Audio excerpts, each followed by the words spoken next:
ஹேராம்ங்கிற தமிழ் படத்தை பார்த்துட்டு கமல் சார்கிட்ட போய் ராதிகா மேம் வந்து இந்த படத்துக்கான தமிழ் ரைட்ஸை எனக்கு கொடுக்க முடியுமா அப்படின்னு கேட்டாங்களாம். அந்த மாதிரி ஒரு ஆங்கில படம் மாதிரி இருந்தது. உன்னுடைய சோப்பையும் உன்னுடைய ஷாம்பையும் வேலைக்காரி யூஸ் பண்ணுறதா நான் கேள்விப்பட்டேன். ஒரு டவுட் வந்தது. உண்மையிலே அவள் அப்படி யூஸ் பண்ணலான்னு தெரிஞ்சுக்கிறதுக்காக தான் போய் பார்த்தேன். நான் ரெண்டையும் பார்த்தேன், கரெக்டாக இருக்குது. அது ரெண்டுமே வந்து அவங்க சொந்தம் தான் தெரிஞ்சுது எனக்கு அப்படின்ட்டு. வாங்க வேலைக்காரின்னு டக்குன்னு வரீங்க பார்த்தீங்கன்னு நினச்சேன் நான். இல்லை நீங்கள் நல்ல வேலைக்காரன், அதுக்காக ஷாம்புன்னு வேறு எதாவது வந்தது எனக்கு. அப்படி நிறைய வரும்னு தெரியும் நமக்கு. ஒரு பெண்ணோட அழகுன்றது அளவிட முடியாத ஒன்று. 63 வயசில் அது அளவிட முடியாதது. பத்திரிகை மற்றும் ஊடக நண்பர்களுக்கு காலை வணக்கம்னு ஆரம்பிக்கலான்னு பார்த்தோம். அது கிட்டத்தட்ட ஒரு மதிய வணக்கம் ஆயிடுச்சு. திப்பு சுல்தான் வந்து நிறைய போர் செஞ்சுருக்காரு. அவர் எந்த போரில் இறந்தார்னு யாருக்காவது தெரியுமா அப்படின்னு கேட்பாங்க. அவர் செஞ்ச கடைசி போரில் தான் அவர் இறந்தார். அந்த மாதிரி இந்த கடைசியாக வந்து போர் பண்ண வர்றது மாதிரி தான் இந்த கடைசியாக வந்து பேச வர்றது கூட. யூகிக்கவே முடியாத அளவுக்கு ஒரு பெரிய புத்திசாலின்னா அது வந்து யோகி சேது. அவர் உண்மையிலே ஒரு தடவையும் நம்ம அவரை பற்றின ஒரு கணக்கு வச்சுருப்போம், அவர் இவ்வளோ தான் புத்திசாலியாக இருப்பாருன்ட்டு. பட் அதை வந்து நம்மளுடைய இமேஜினேஷனுக்கு மேலே ஒவ்வொரு தடவை பேசும்போதும் அந்த மாதிரி தான்.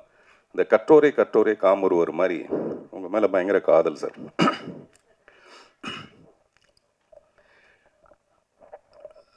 இந்த ஹேராம்னு ஒரு படம், கமல் சாருடைய படம். அந்த படத்தை பார்த்துட்டு ராதிகா போய் கமல் சார்கிட்ட கேட்டாங்களாம், இந்த படத்துக்கான தமிழ் ரைட்ஸ் எனக்கு கொடுப்பீங்களா அப்படின்ட்டு.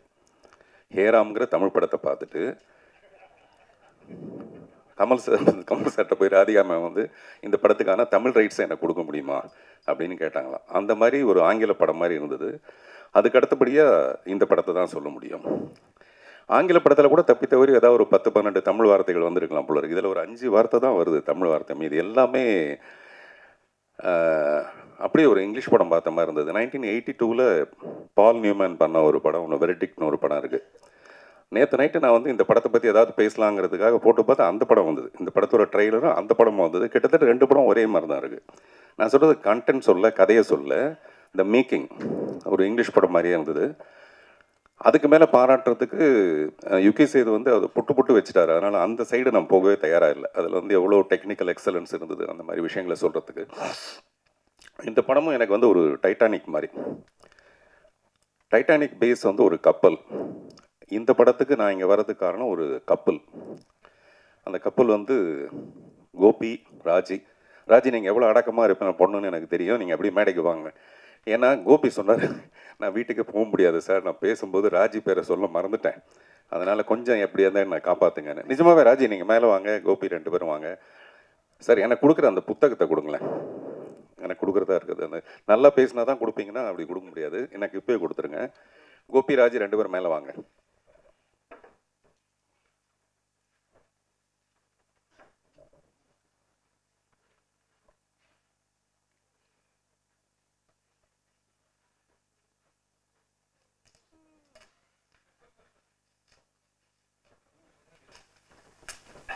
மேடையில் நிற்க வச்சு கலாய்க்கிறது பெரிய விஷயம் இல்லை. ஒரு மனைவி வந்து ஹஸ்பண்டுக்கிட்ட சொல்லியிருக்காப்புல, என்னையா நீ பாட்டில் வேலைக்காரி குளிக்கும்போது நீ போய் எட்டி பார்த்துருக்க, அதெல்லாம் தப்பு இல்லையா அப்படின்ட்டு.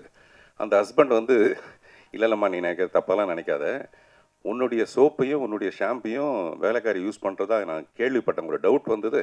உண்மையிலே அவள் அப்படி யூஸ் பண்ணலான்னு தெரிஞ்சுக்கிறதுக்காக தான் போய் பார்த்தேன். நான் ரெண்டையும் பார்த்தேன், கரெக்டாக இருக்குது. அது ரெண்டுமே வந்து அவங்க சொந்தம் தான் தெரிஞ்சுது எனக்கு அப்படின்ட்டு. வாங்க வேலைக்காரின்னு டக்குன்னு வரீங்க பார்த்தீங்களா, வாங்க. வீட்டுக்கு போகணுன்னு பயம் வந்துடுச்சு. ஏன்னா ராஜி பேர் சொல்ல மறந்து போயிட்டேன். ஆமாம், ஏன்னா ஆமாம் அவங்க 2 பேருக்கு ஒரு வாட்டி வீசா ரிஜெக்ட் ஆகிடுச்சு. என்னடான்னா கோபியோடைய பாஸ்போர்ட்டில் ஃபோட்டோவில் ராஜியோட ஃபோட்டோ இல்லையா, அதனால் ரிஜெக்ட் ஆகிடுச்சு. அதனால் ராஜி உங்களையும் பாராட்டு, சாரி மன்னிச்சிடுங்க, சாரி. நான் வேலைக்காரின்னு டக்குன்னு இறங்கி வந்துட்டார், மேலே வந்துட்டார் போல இருக்கு அப்படின்னு நினச்சேன் நான். இல்லை நீங்கள் நல்ல வேலைக்காரன், அதுக்காக. ஷாம்புன்னு வேறு எதாவது வந்தது எனக்கு. அப்படி நிறைய வரும்னு தெரியும் நமக்கு.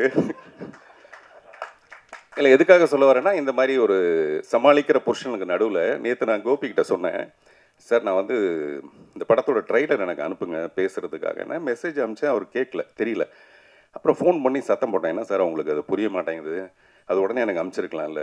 இல்லை சார் எனக்கு இருக்கிற வேலையில் இந்த இதெல்லாம் பார்க்கறது ரொம்ப கஷ்டமாக இருக்குது, இதை வேற ஒரு பக்கத்தில் கையில் பிடிச்சிட்டு இருக்க வேண்டியதாக இருக்குது இந்த ஃபோனு அப்படின்னா. நான் சொன்னேன், அதுக்கு யாராவது ஒரு பொண்ணை வச்சுக்கங்க சார் பக்கத்தில் ஹெல்ப்புக்கு, அப்படிலாம் வச்சுக்கணுன்னா நான் என் ஒய்ஃபு கிட்ட கேட்கணும் சார் அப்படின்னு.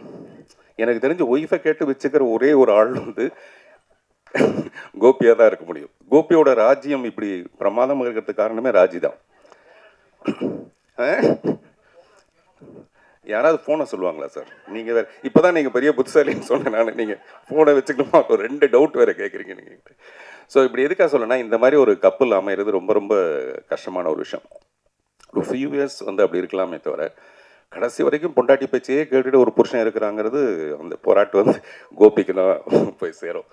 அந்த மாதிரி நம்ம எங்கேயோ ஆரம்பித்து வெறும் கோபி ராஜியோட உண்மையிலேயே அவங்க 2 பேரும்கிட்டையும் ஹாசினி சொன்ன மாதிரி அவங்ககிட்ட ஒரு பொறுப்பை ஒப்படைச்சிட்டோம்னா டெஃபினட்டாக அவர் வந்து முழுக்க கோபி அதை பிரமாதமாக படுத்திடுவார். சில பேர் படுத்திடுவாங்க, பட் இவர் பிரமாதப்படுத்திடுவார். வரலட்சுமி அது பெரிய வரம் அவங்களுக்கு. அந்த நடிப்பு டைரக்டர் வந்து அங்கே ப்ரெஸ் எல்லாம் கூப்பிட்டு வச்சுட்டு நீங்கள் கேள்வி கேளுங்கன்னு சொல்லிட்டு கேட்குறாரு. அவங்க கேட்குறாங்க, அதையும் கேட்குறீங்க அப்படின்றாரு இவர். நான் சொன்னேன், நீங்கள் தான் கேட்க சொன்னீங்க, அதுக்கப்புறம் கேட்காம என்ன பண்ணுவாங்க அப்படின்ட்டு. அதில் அவர் சொல்கிறாரு, ஒரு டேக் வந்து ஒரே டேக்கில் ஓகே பண்ணிட்டாங்க, ஒரு ஷாட்டை ஒரே டேக்கில் ஓகே பண்ணிட்டாங்க. இந்த படத்தில் நிறைய ஷாட் இருக்குது, அது ஒரு டேக்கில் ஓகே பண்ணிட்டாங்க. ஆனால் ஒரே ஒரு டேக்குள்ள ஒரே ஒரு ஷாட் உள்ள இரவு நிழல் படத்தை ஒரே டேக்கில் அவங்க ஓகே பண்ணாங்க.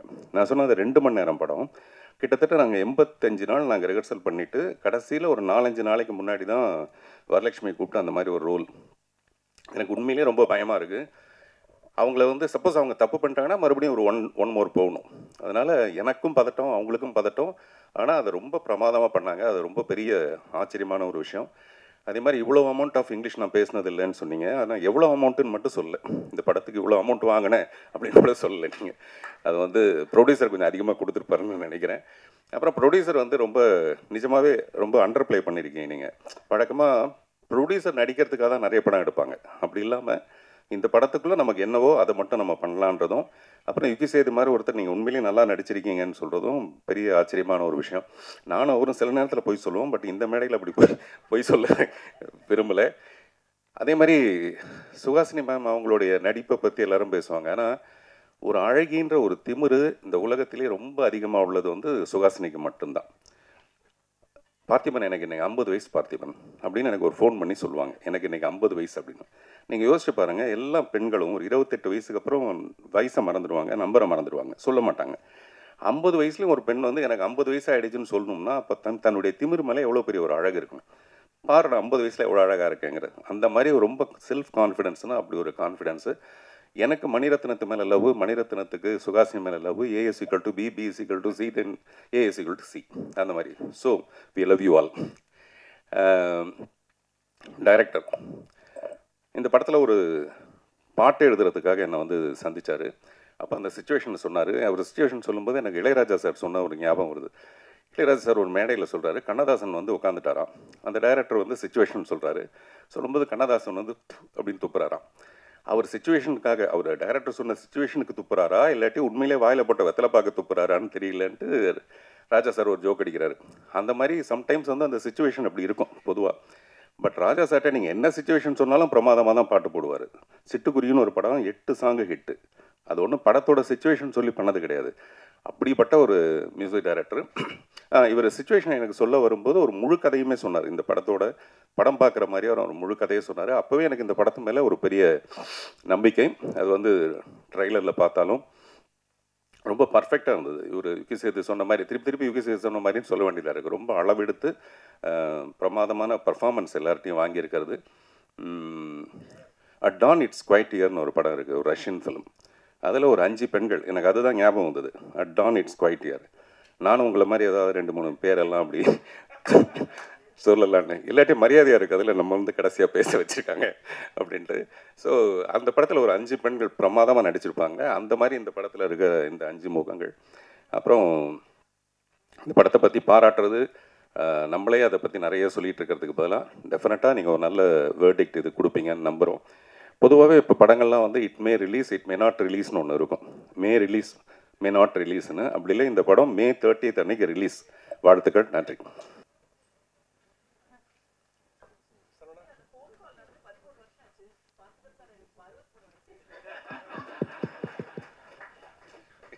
இதுதான் நான் சொன்னேன் பார்த்தீங்களா, 50 வயசுக்கே அந்த கொழுப்பு அந்த திமிருன்னா 63 வயசுக்கு நிஜமாவே அது நிறைய பெண்கள் தெரிஞ்சுக்க வேண்டிய ஒரு விஷயம். ஒரு பெண்ணோட அழகுன்றது நம்ம நினைக்கிறோம் இந்த பெண்ணோட அழகு இதோட முடிஞ்சிருதுன்னு, அப்படி கிடையாது. ஒரு பெண் தன்னுடைய அழகை அறிவாக மாற்றலாம். ஒரு 30 வயசுக்கு மேலே அதை அறிவாக மாற்றிடலாம். சுஹாசினிக்கு இருக்கிறதெல்லாம் அவங்களுக்கு அந்த மாதிரி தான். அந்த அறிவை கூட நம்ம அன்பாக மாற்றிட்டோம்னா கடைசி வரைக்கும் இருக்கலாம். அதுக்கான உதாரணம் வந்து மதர் தெரசா அவர்கள். அந்த மாதிரி ஒரு பெண்ணோட அழகுன்றது அளவிட முடியாத ஒன்று. 63 வயசில் அது அளவிட முடியாதது.